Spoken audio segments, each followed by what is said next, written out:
Jackie, what medium do you use to share those stories?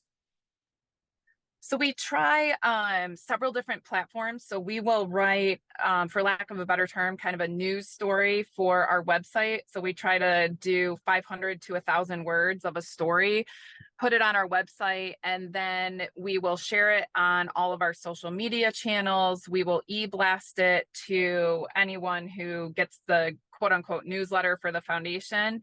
And then if it's a story that we know connects with either specific donors or organizations, our donor relations team will share that link specifically with them. Like, hey, if you didn't see this, you know, we hope you would take a quick read. So we try to cover most bases. We do have a donor base that is a little bit older that might not necessarily catch social media or email.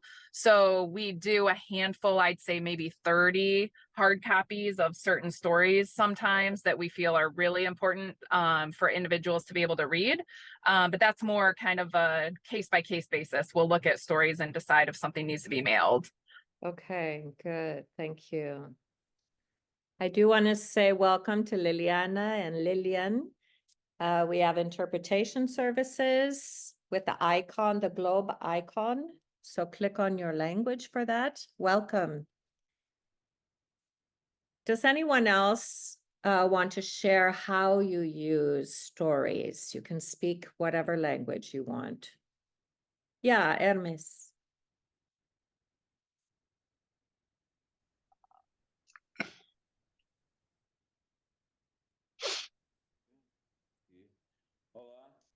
Hello. So, if I may,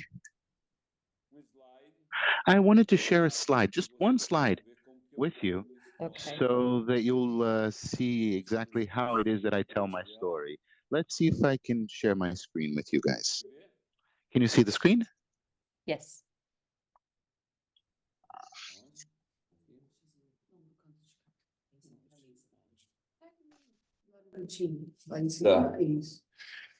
Então, okay, so our institute is called Casimba. The Casimba Institute focuses on the concept of community ecosystems. I mean, we have ecological ecosystems, economic ecosystems, and there's a teaching ecosystem as well. And we use those ecosystems to get our message across to the territory. We tell our stories.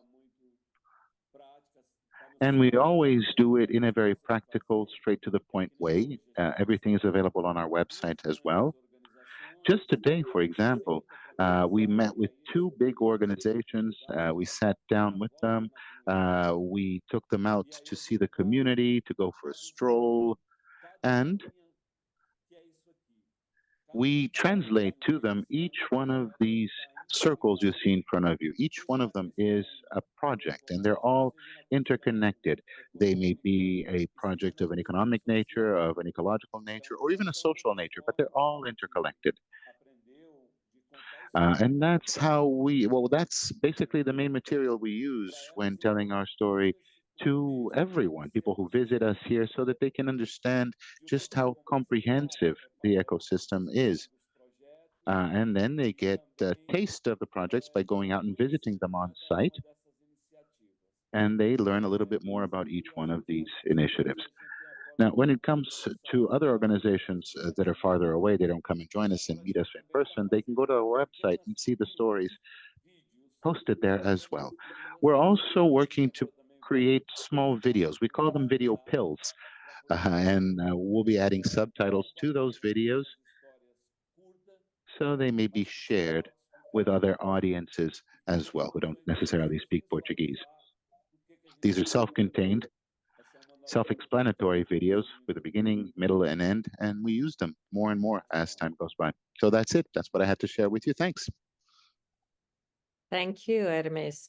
Do you show this slide as you're telling the stories of each ecosystem?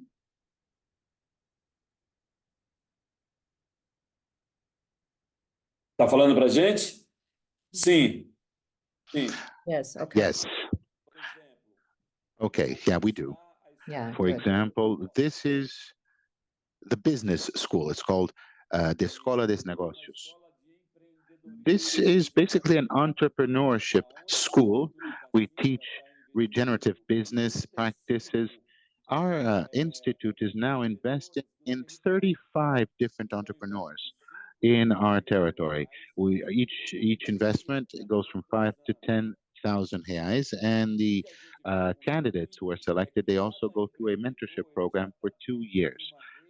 Each of these entrepreneurs, as soon as they join, they will be part of a network with 34 other people who may be their suppliers or who may be clients in the future. It's really a learning experience we're building with them. So let me quickly tell you a story how that went. We took all 35 entrepreneurs we were working with, we split them into 5 groups, and then we said that each group had to pick from its 5 members who the most vulnerable entrepreneur was, who was the one with the greatest challenges. And then the group of 5 will come together and sort of lift up that entrepreneur to a place where they can walk with their own feet, so to speak. We did that this morning. Um, Actually, we've been doing it for a month. Mhm. And now the number's grown from 35 to 60, 70 people because word gets around. People really like what we're doing at the project. They like the financial aspect of it, of course, but they also really value the mentorship we provide them, the training we give. So for each one of these circles, there's an entire story, an entire project behind it. And there's also financial assistance and also ecological or environmental component. Thank you. Very interesting. I like how you're combining the verbal storytelling with the visual. I think with the video pills as well. That's good. We're going to have Guerda Nicolas call. Guerda, can you wave to us so that we know who you are? There we go. From Ayiti Community Trust. This is a Haitian-American-led community foundation in Southern Florida that serves both the Haitian population in Florida and in their home country. So she's going to talk to us about impact storytelling and what it means for them. I think that'll be very rich.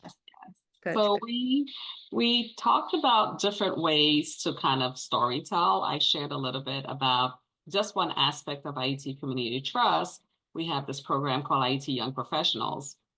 And it's really about, you know, as we build this endowment, we know that it's gonna support Haitians for generations to come. So we need to really find the future leaders of the organization of Ayiti to kind of continue to support the endowment. But the other aspect of it in terms of storytelling is that through these ambassadors, these young professionals are really changing the narrative and telling new stories about Ayiti, right? Okay. So by connecting them to Haiti and having them come to Haiti with us and seeing for themselves, you know, that these are really intelligent, sustainable, you know, people who can solve their own problems, they can now come back to the state and kind of change that narrative and change the stories that we've been hearing about what Ayiti is like because they've experienced it, or through the organization, being part of the organization, they are getting, you know, the real Ayiti as opposed to what we're being told by the media.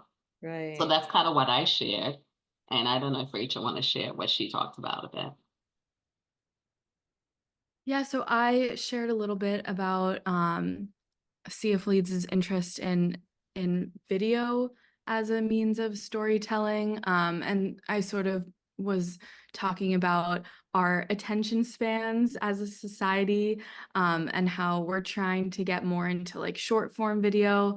We've done a really good job of doing long form videos, but I think that just right now our attention spans are kind of dwindling a little bit. And we really want to engage our audience with that short form content to make it even just a little bit more accessible. And then we were also talking about, you know, translation for a lot of foundations being not necessarily a barrier, but just an added layer and an added step in the process of sharing these short form kind of TikToks or Instagram reels. So you don't have the opportunity to be as candid maybe as you want to be, because you have to have that process of adding subtitles in a different language. So yeah. So you're using TikTok and Instagram a lot with that. How short are the short videos? We are gonna start doing that at the end of July, so I'll let you know how that goes. I'm hoping they stay around like 2 to 3 minutes. Mhm. So we'll see. We're gonna start like interviewing people at our events.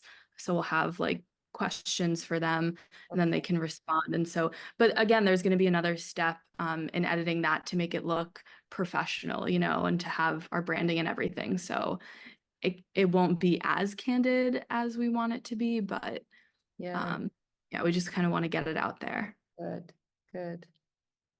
Janet, did you share a little bit about what you're doing for storytelling? ¿Compartiste también? Sí, compartimos en grupo. Yes, I shared the group. Yes. What do you do at your foundation?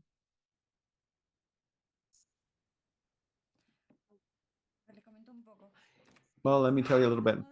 I was telling them that in the Comunitarios Foundation in the Puno territorial in Peru, we're located the south of Peru in mountainous area. It's pretty small. We've been operating constituted this way for about a year now. But we had been working long before that, like about 3 years without being constituted as this way. We are the first community foundation in Peru operating right now. I think it's 2 of us now. We have 2 programs.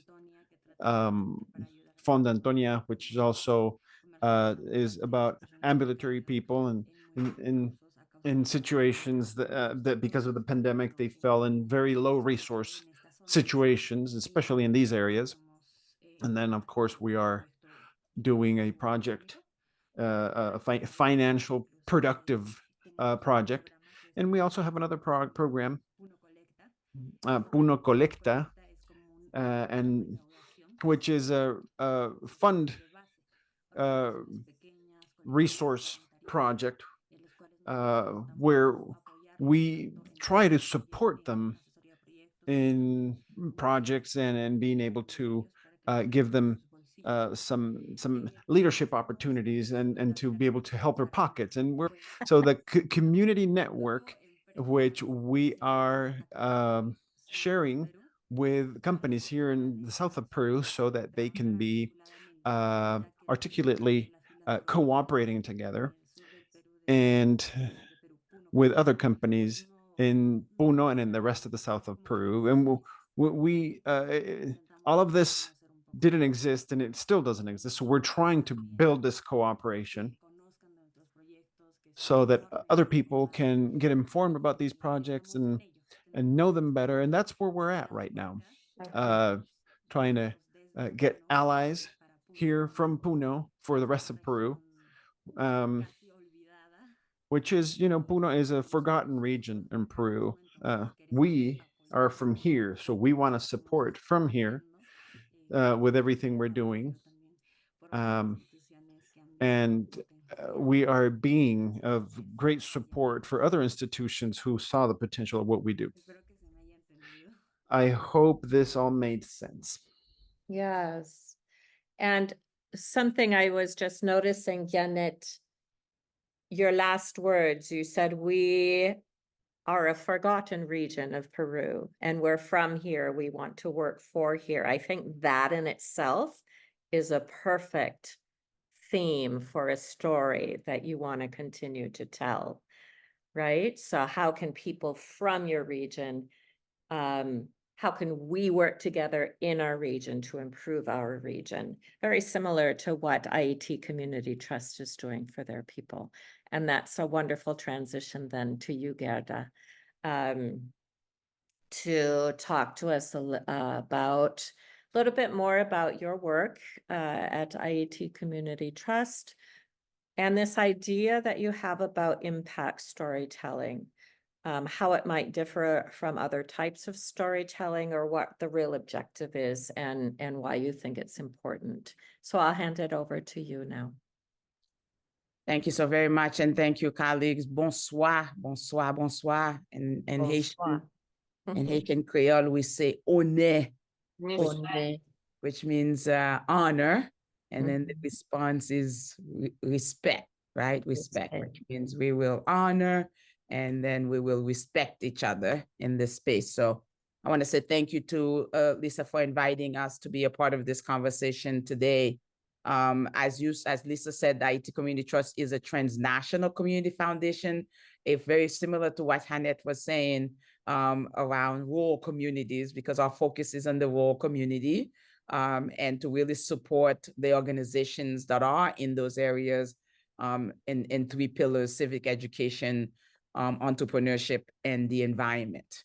And because we are the sort of the only transnational community foundation that is focusing on both an asset framing and in innovations, it is an opportunity for us to actually show how can we do data collection and show impact of the work different than what the West usually wants, right? And this is an opportunity. I think it's an opportunity. I'm excited that Hannette is here. I'm excited that Hermes is here, because I think we can bound together as entities who's doing this work to actually show how to do impact work different. We can't continue to import the westernized ways of doing evaluation and showing our impact, right? And each one of us here have a very different ways of seeing that when the West is not up to par yet. And I think we have an opportunity to actually bring them, bring them to up to date in terms of our work. So I want to share with you a little bit. I'm just going to share my slide with you a little bit around the ways that I think using stories is important, not because we want to communicate to people on social media, because it's a data collection methodology that we should be using to actually collect information about what is happening, to whom it's happening, and the overall impact, right, that it's having. So thank you, Lisa, for the opportunity to share. So I'm gonna go quickly, and then I'll share and then I'll wait to hear from all of you in terms of that. So I'm talking about the impact of storytelling and its cultural appropriateness, because I think we have an opportunity, like I said, between both what Hannette is doing, what Hermes is doing, and others are doing in Latin America and the Caribbean, to actually get a chance to leverage narrative as a very different way in terms of how we think about this work. So, ¿Cómo pensamos sobre este trabajo, no? About the impact Então, of vou falar pouco sobre o impacto. right? So clearly we use it as a narrative to demonstrate program impact. That's what all of you were talking about at the beginning, that I'm using it. I want to tell people the story about what's happening. I'm using it with donors. I'm using it on social media. So clearly that's a way to do that. But how do we use it to go beyond data and creating compelling stories that resonate not just with the donors because they're cool stories to write on social media, but because it is the best method for us to use when we're talking about indigenous communities in Peru, right? In rural community in Peru, who may not do really well with a quantitative measure or survey that we're gonna give them, right? Overall. So here's an example, right? So I'm at this meeting in Washington, and they put down these numbers, right? This performance numbers at this conference. And they were talking about like, what's the overall impact of their program overall, right? So if you look at their performance, they had 126,000 people enrolled in a program. How many of them completed? And then look how many hours of things, right, that participated. They put that on the slide and people exploded and they clap and they cheered for everybody, right? Like, wow, this is like amazing. And then the next slide they show is like, how helpful was the program, right? So when you look at it, it's a question. People say, well, how helpful was the program? Look at those numbers. It's like 92% of them said it was helpful. 76% of young people, because they tend to be a little bit more honest than adults are, right? In terms of how helpful that was and so on. And then still people are cheering, right? But you really don't know whether or not 126,000 people's lives were changed and how their lives were changed. You just know 126,000 people participated in the program, and we celebrate that, right? Without knowing how did this actually impact. Is the person coming in the program different now than when they were at the beginning of the program? And how are they different? And what's the long-term benefit of all of that? We don't really pay attention to that because this is already set. This is what we're celebrating as a society, right? Is the more numbers we have, the better, right? And so it's the same thing we see it, like if we show up, like for example, we're on this Zoom now. If we had a Zoom and Lisa hosted this meeting and there was like 100 people showed up, we're like, oh my God, this was such an effective session. Over 100 people showed up, but 100 people showed up and weren't paying attention. They had their cameras off. They weren't even really, like integrating a lot of this stuff. And the thing we're gonna talk about, they're not gonna do anything about it. Versus if we have 9 people who actually... Agora, se tivéssemos, não 100, mas 9 pessoas, e essas 9 pessoas... That's much more impactful than 100 and something people showing up. But there's a way that we don't capture that, right? There's a way that we celebrate the large numbers, but not necessarily the other ones. So the question is, we know that storytelling is an effective method to demonstrate impact. So what do I mean by that? It means that we know we can use storytelling to illustrate the real life impact of the work that we are doing. So we can use the personal stories, we can use the testimonials, and we can really look at tangible benefits and change through storytelling, right? To demonstrate that this program is having this impact for this person under this condition, right? And that really is important. In addition to that, it provides context to the quantitative data that we have. So imagine that numbers that I showed you, if there was like some storytelling method that also went along with that, the 126,000 people that came in, it would add a whole other layer, right, of understanding and the context of the usefulness of the program and so forth. So it's an opportunity to connect the numbers to real world experience, right? Like I can't do anything with 126,000 number, but I can certainly do something with the stories that are being told of how this program was really effective. So we know that storytelling as a method can demonstrate outcome. All of you have talked about this already. We know it's an excellent way to engage stakeholders. All of the stakeholders we're talking about, right? So whether or not it's engaging donors or partners or community members, I heard Jeanette was talking about that, right? Like how she's using community stories to engage the larger community of the work that she's doing, right? So even though, and we heard that Jackie mentioned at the beginning when she shared the use of stories, even though it appears that the donors want to see the quant number, it turns out that the thing that moves them is the story. It's not the number that moves them. It's the story you're about to tell them about what you're doing in your program that's likely to get the donor to give you more money, right? Not the fact that you had like all the numbers. So that finding a balance between how you do both is important, right? We also know that it inspires action. So it encourages like continuous support from others. It's an excellent tool for advocacy because nobody can ever turn down a story, right? You can never talk about what's wrong with a person once you heard their stories, right? And you hear what's happening for them. So it's a really, really important way of showing the direct impact of your program.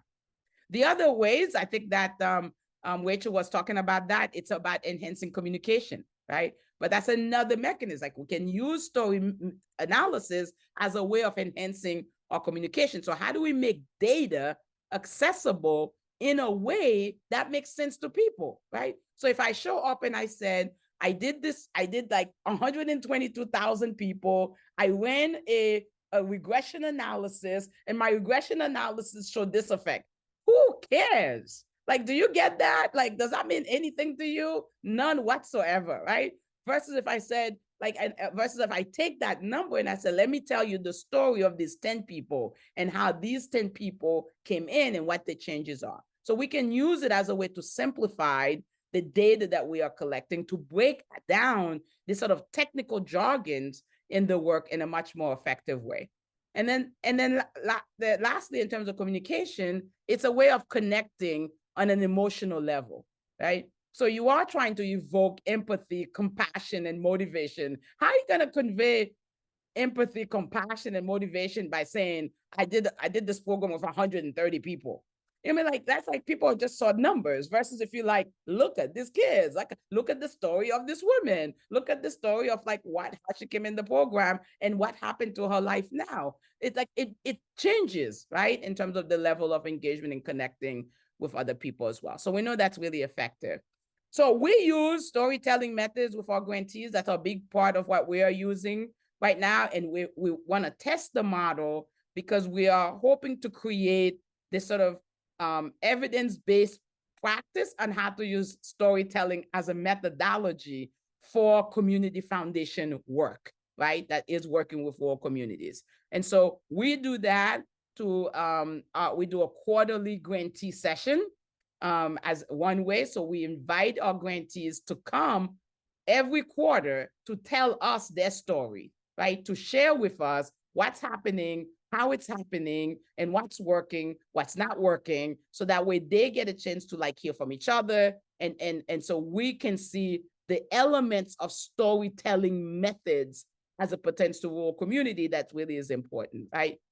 We also do a WhatsApp group. All our grantees are in a WhatsApp group. So it's another place for them to also share their stories, right? On an ongoing daily way, as opposed to we're just going to collect the survey once a year or twice a year, and then we're going to know what the program is doing versus there's a space where they can tell the stories every single day, share the images every single day, right? Share videos every single day with us. And then they come together in a really like sort of like face-to-face way, in this virtual way to be able to connect with one another, right? So when we talk about these storytelling methods as well, which is, I should also share with you that in our grant making process, we don't force our grantees to submit their stuff to us one way. So our organizations can submit proposals to us in lots of different ways. They choose. They can use the regular paper format, or they can use a video and multimedia way, right? So they can send us a video of the whole entire proposal. The only thing we care about is did they answer all the questions that were in the RFA, right? That we're asking them to do, but they can absolutely send us a video. And the committee is reviewing their grant proposal by the video. That's what we're using to be able to do so, right? But it's much more indigenous to the community versus if we say you must use a paper, right, way of doing so, which would be not equitable because we are literally importing a system into a nation that actually does not use that same methodology. So how do we allow for that to happen? And as Rachel was talking about, so clearly using visual in the storytelling, right, engaging all of that in some kind of shareable format. However way you're going to use that, whether or not it's video or voice and so forth, as we were sharing.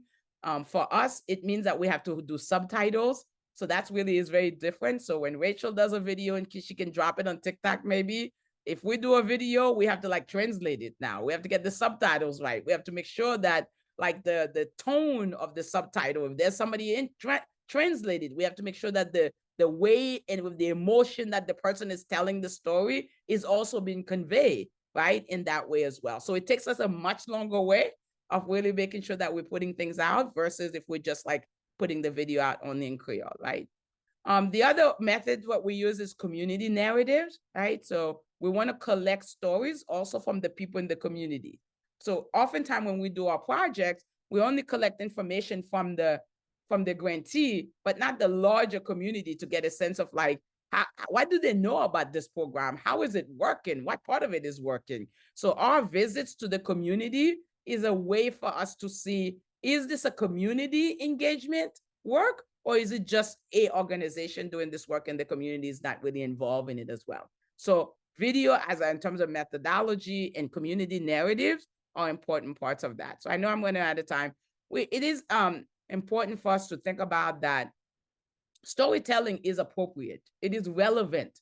We cannot ask people in Peru to do a survey. We cannot ask people in certain parts of Brazil to do a survey. So for many of us, as Jeanette was saying, in Peru, it already aligns with who we are as nations. We are already all storytellers. So being able to tell the story is like really natural for us. We're like, everybody in Haiti is a storyteller. So it's really like it's already relevant in the way that people are showing up. So it's a respect. You're absolutely demonstrating a level of respect for that local knowledge, right? That lived experience of the person becomes something that is of value, not something that you see that is of deficit, right? That they can't complete in that work. So the other thing that it does is about building trust and rapport. So I don't even have to tell you more about that, right? Because the more that you are able to use indigenous methods of data collection, the more the person trusts you. Versus if you give them a measure, which we see a lot in the Haitian community. Like we had an example a number of years ago because we thought it was going to be so quick to collect data by using iPads, because the person can literally answer the answers like the survey, and then it goes out to us and it'll be quick. And we had like a 10% rate of people actually returning in. And it turns out that because they didn't trust that thing, they're like, what is this device and what happened to it? Where does my answer go, right? Versus like this person that's in front of me telling the story. So it doesn't like, it looks like it's something that's good for you, but it doesn't actually build trust, right? And it doesn't encourage other people to participate in the program. And then last couple of things, it clearly fostered the sense of like empathy, right? Because it's bridging that gap, right? So there's so many reasons as to why using storytelling as a method, not as a mean of only like, I'm going to collect stories so I can tell better stories on social media, but in recognizing I'm going to use storytelling as a methodology of what we do within this organization, because it does all those things, right? It builds the gap, it builds a sense of empathy, right, on people. And then lastly, it empowers people and builds the level of agency, right? It gives the community control. It gives community their own voice, their own narrative. I'm not telling the story of the rural community. The rural community is telling their story. I'm just a vehicle by how the story gets to be told, right? So it really is acknowledging that level of ownership and connection and so on. I'm going to finish all of that by sharing with you, right, this very quick story about Shayna. I probably won't have a whole lot of time to show you the video of Shayna because it's about 2 minutes long to show you the video. But this is Shayna. Shayna is a young woman, right, who is based in Ayiti, and she was really involved in a domestic partner violence situation, really terrible, right? And when we met Shayna, as a way for her to escape that work, she started going to the local lake area, like ocean area, and started collecting these beautiful rocks. And as a way for her to manage her pain, her healing associated with this thing, she started doing these heart-shaped rocks, right? As a way for her to do so. And then we got wind of it. And it turns out that they're really amazing, that she can actually create a whole business of that, right? And so she started really like developing the business and started to sell them locally. And so because she started selling them locally, so you're not going to be able to see the thing, she's able to bring in more people, right? She employed more people into the business, right, as well. And so, and because she employs more people, then more of those people are able to have more incomes and, and so on, right, in terms of her work. So what's important for us in terms of Shayna's story is that if you look at Shayna's story, you would look at it as a person's story. But if you look at Shayna and Shayna's daughter, and you talk to Shayna's daughter now, she talks about watching her mother change her life, and that changing of her life impacted her significantly in terms of what she's decided to do with her future. So Shayna's daughter life was impacted, but we wouldn't have captured that in the quantitative method that we would be using. And in addition to that, Shayna hired people from the community. Now Shayna has a business with 28 people, right? Shayna Wax is really big now. Like you said, they're selling them all over the United States now and so on. So she has a business and there are 28 people. Those 28 people have a story, and those 28 people's lives are being impacted. The children of those people in the community are also being impacted in such a way. Where do we absolutely get a chance to capture all of that? So I'm saying all of that to say that the stories that we tell is absolutely important in terms of the impact it has in the work. It's not the numbers that is impactful. It is the stories that we get a chance to tell that's impactful. And then I know very well the stories that we're going to need to be able to do is exactly what is going to get us the funding to be able to do the work that we need to do moving forward. So with that, I say thank you to all of you. Thank you. You, Guerda. This is amazing. And thank you so much for putting it into slides that we can go back to and look at and think about. I think that's very helpful as well. With your permission, can we share these? Absolutely. Send them yes, to me I'm happy later. to send them to you. Yeah. And I wanted to highlight two things and then ask a question. So I love that slide with the drawing of Shayna and her life and the trickle effect of the impact, because that picture in itself is a story as well, right? And so you found somebody, an artist who does this type of work, and are they doing some of this work for you at the foundation? It's interesting because we actually just mobilized an organization that is our M&E team, the monitoring evaluation team in Ayiti, and we are working with them. They are excited because they're based in country around how we can use storytelling. Like, we're going to be the organization that's innovative, that's able to sort of say, if we're going to talk about the impact of entrepreneurship, for example, what's the impact of, like, how can we tell that to a story, to images, right? That has kind of trickle effect. We saw the impact when Hermes put that image up. I was like trying to like take a screenshot really quickly. I was like, wow, that is really, really impactful. We want to be able to tell people the impact of stories to visuals like that, right? Right.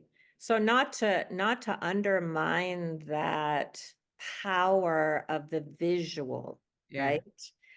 I also love that in her story, you're focusing on what she was able to build, not on her deficits, not focusing the story on the 80% of the story on how much she was suffering, but 80% of the story on how she built her life and how her daughter was impacted by that. Right. Exactly. And so really using that assets approach rather than the deficit approach. Absolutely. In the stories that we tell. And I know, Guerda, that you're also a professor at the University of Miami. Have you integrated any of this into your teaching there? Is there a relation between the sociology topics that you teach and storytelling? Yeah, absolutely. So I'm a psychologist. I'm a clinical community psychologist by training, and most of my works, yes, I'm a professor. I've been a professor for 29 years. And I've learned that numbers don't tell anything about the people, the research that I'm doing. And that it was really important that I really focus on a mixed method, right? Because I think there's value in quant. I'm not saying there's no value in it, in the numbers, but how do I pair that number with the stories that we need to collect about people? And we recognize that it actually gives us richer information. And more importantly, it allows people to actually trust us to come in, because it's their stories we're telling, and they're very much interested in that. And they respond very, very differently in terms of our work. So my research is all centered around the use of mixed method and really favoring qualitative storytelling as a methodology for research. Yeah. So as a community foundation, how do you envision an annual report?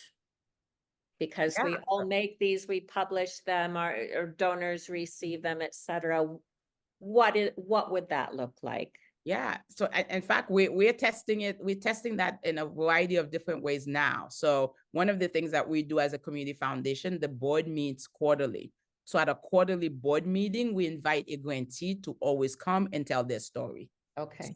So that's one, right? So we don't have to wait until the annual report for a grantee to tell their story. And so, and to what Jackie had said at the beginning also, we can tell stories, which is what we're doing throughout the year, right? So we are collecting the stories, we are sharing the stories with everybody, over the course of the year. So when we are doing the annual report, we have to link the annual report, which is like how many grantees that we have and what their work they've done, but with the stories that are also associated with the work as well, right? Yes. And that is, we don't want people to just look at an annual report and think that's the totality of the story. Yeah. Of them. Does anyone else have any questions for Guerda?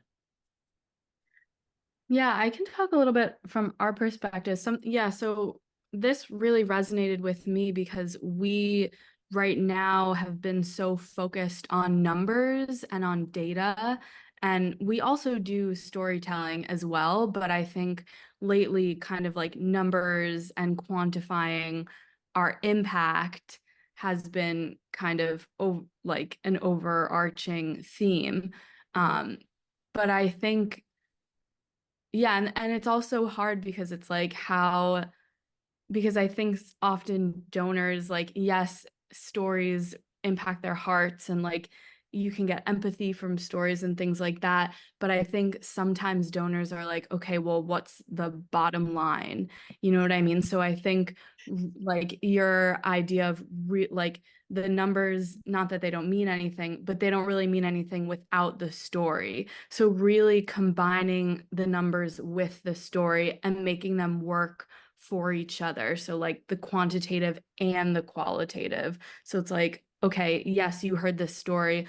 Here are the numbers to back it up a little bit. So that really resonated with me, and something that we'll definitely focus on moving forward. Yeah, I think that's so great, Rachel. I think, I mean, it is my hope, it is my sincere hope. I don't know if I'll live to see it, but that the numbers will go away, because I just don't think we collect good data. I think people, when we give people a survey, they just completed it like this. They're blind, they have no idea what it means. Right. Yeah, and sorry, go ahead. I was gonna say, I don't think we're gonna do away with it like anytime soon in the next 10 or so years, Right.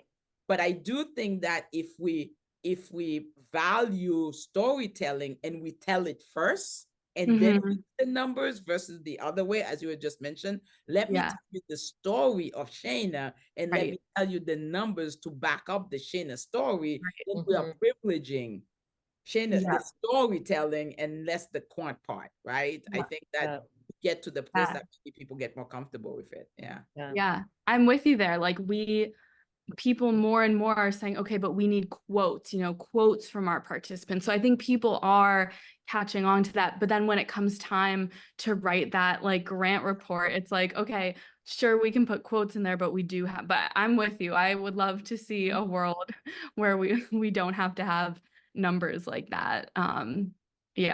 Especially because I also think when you have to incorporate numbers, there's like a barrier to that as well. Like we're looking to onboard a full-time like data person just to help us quantify a lot of this impact. So it's just also, I think it can also be another barrier to your foundation's success sometimes.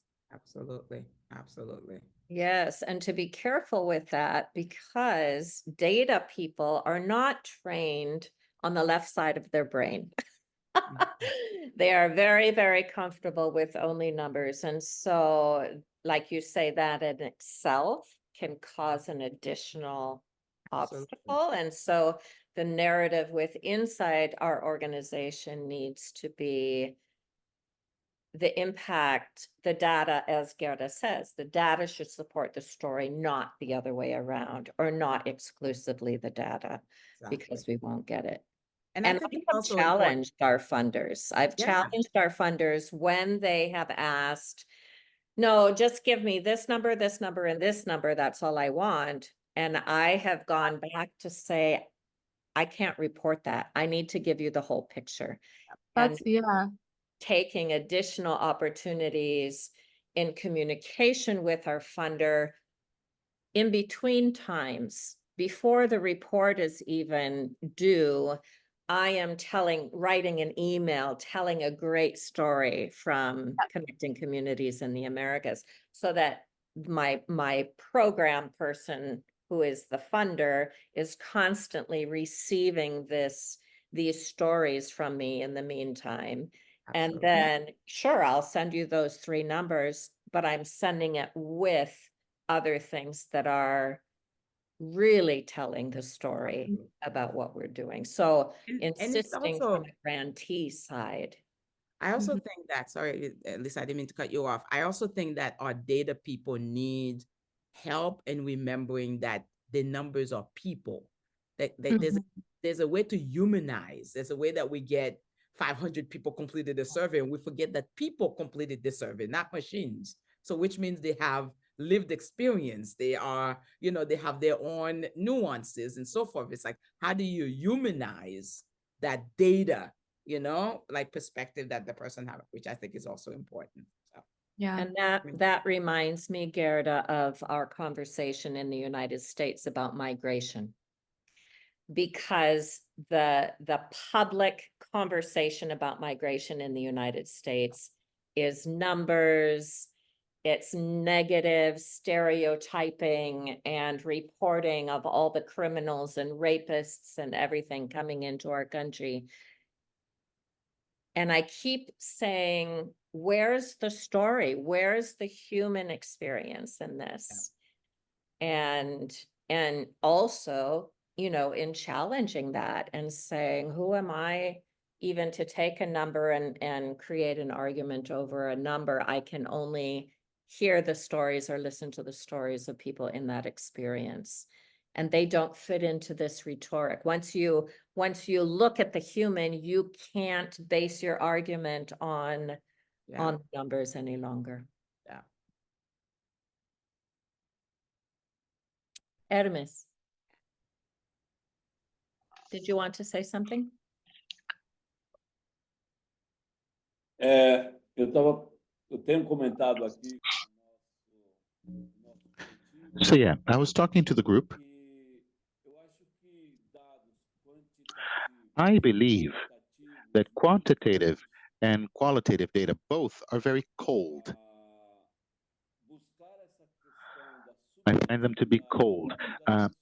We need to be more subjective. We need to understand people's lives more broadly. Let me give you a brief story. There was a woman in the community who was a victim of domestic violence.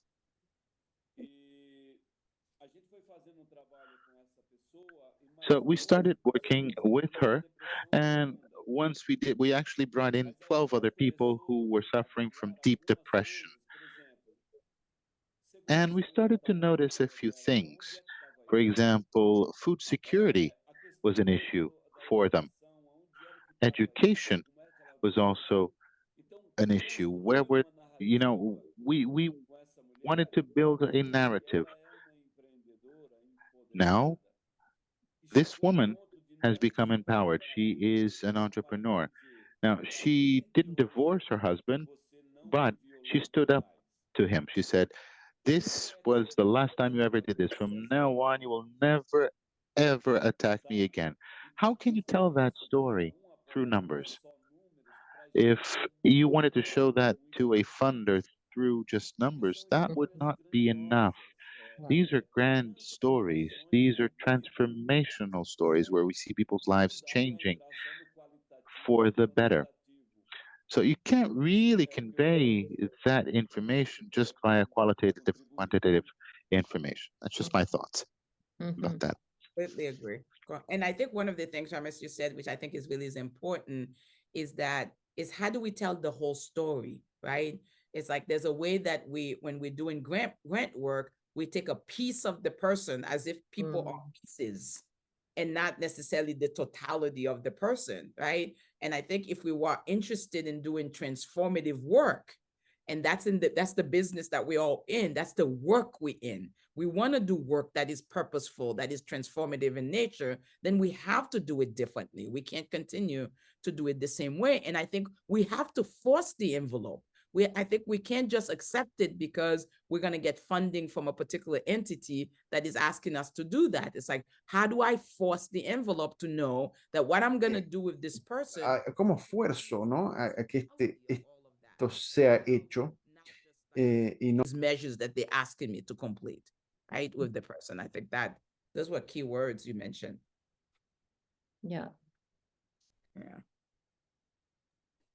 Yeah, and I think not to like go super off topic, but I think a lot of funders are recognizing that like we're funded by one foundation who sent out a survey, and they would ask for so many numbers and all of this data, and we would report, and it was one of our most like arduous grant reports that we do, and we always dreaded it every year.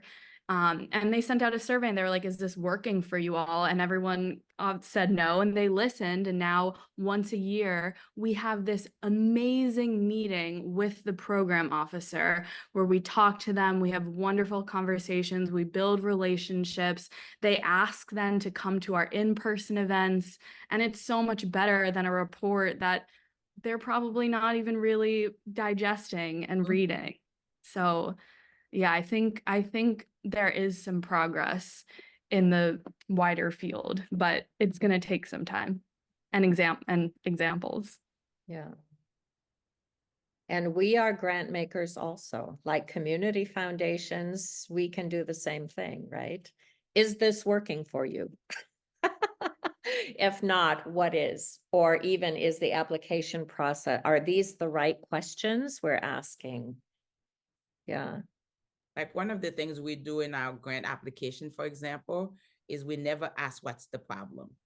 It's not a question we ask. We believe it's a setup. It's a setup for failure, actually, because once you've identified the problem, you can never solve the problem, because once I solve the problem, you may not fund me, right? Right? Because even though, right? So we don't ask that question. We always ask, what is an innovative thing you're doing? What's an innovative idea that you have come up with that you would like support to do?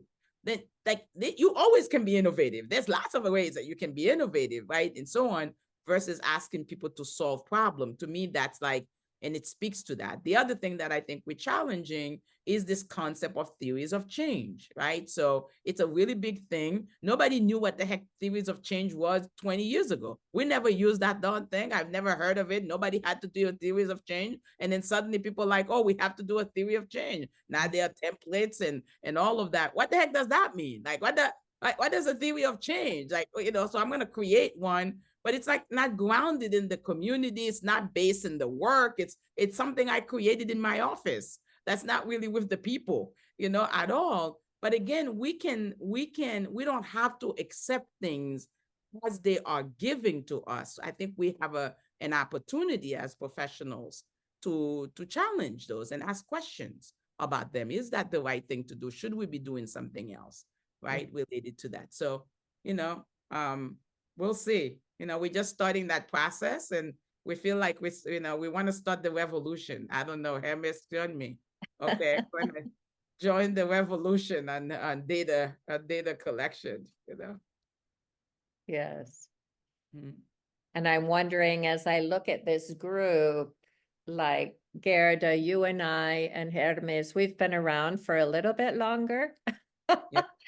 And when we say challenging the funder, like we're in a position, we have the years and the experience behind us also, I think, to do that. And how can we empower the younger generations to come into the work critically and not feel like they have to bow to the funder and do every little thing, but to really engage in conversation and challenging traditional ways of doing things, or like you say, the written report, that's essentially a Western concept, right? Of being very literature based, but how can we really challenge that to say, no, oral tradition is actually how things work here. And so for us, it's important to honor that and to use that. And that is culturally the most appropriate way to do. Like, how do we teach our younger generations to have the language to talk about what they're seeing, because they know things need to change? How to say that. But I think these conversations, and I know that Rachel's working with you, so maybe there's snippets of that we dump, we take little pieces of it, we put on different places and stuff like that. I think like these conversations are important. I think we have to write about it. I think we have to integrate them into the work that we are doing, so we can show examples of it, because if we don't have examples, then it's hard for people to see it. And I think we have to make it like nauseating, like in a way that people like, oh my God, everybody's, it's like, it's the way I feel about like community led, right? Like people locally led and community led. That's like the language people have been using now. And I was like, we've been using community led and like for like decades. Ever. So it's like now people are like, oh, we're doing locally led. I'm like, no, you're not. Like, it's not a new thing. And locally led has principles, it has values, it's not a thing you decide to go do, but how do you honor the principles that are associated with it? And I think to do that, we take that for granted, right? We take for granted what Hermes is doing. We take that for granted and assume that everybody knows it and may not necessarily be writing about it and talking about it and sharing with other people, right? And so on. And I think the more we do that, then the more the other people have examples now, right? That they have choices to choose from, right? Overall. Yeah. En mi caso, bueno. Well, in my case, it's great to hear you out, because we're in this here we're in that paradigm of how do we communicate more than numbers, right? How do we go beyond these are the impacted people, but what's behind those numbers? And so it's also how to say it. There's 100 stories, 200 stories, 10, 20, 30, and to tell each story is not viable. And that's very pretty. That's very, I like that analyzing the story and how to share it. It's much better than to actually be in front of a catalog of who was impacted, and how to tell the huge story that each person has and make it justice, right? So this is very pretty. I appreciate this. Thank you, because I echo everything and it resounds with everything that we want to improve. And also we want to improve the numbers, and how do we tell the story. So thank you. I think that's really great, Hannah. And I do think that there are really great methodologies to use that. I think we don't have to tell 100 stories, right? Because there's a way that stories have themes, and there's a whole way of analyzing stories to themes and so forth that you can get a chance to like say, what is the thematic I'm hearing of all of these stories, right? And then cluster them in such a way and then give the examples of like a couple example of what those are. So if you have 1,000 stories, you don't have to tell 1,000 stories, but 1,000 stories may all have a theme of resilience, of loss, of, whatever. And then that is, and there are good principles. It's not that we're making it up. A story is a method, is a scientific methodology that has principles on how you do it, and how you analyze the stories and how you report the stories as well, and so on. So that may be another session.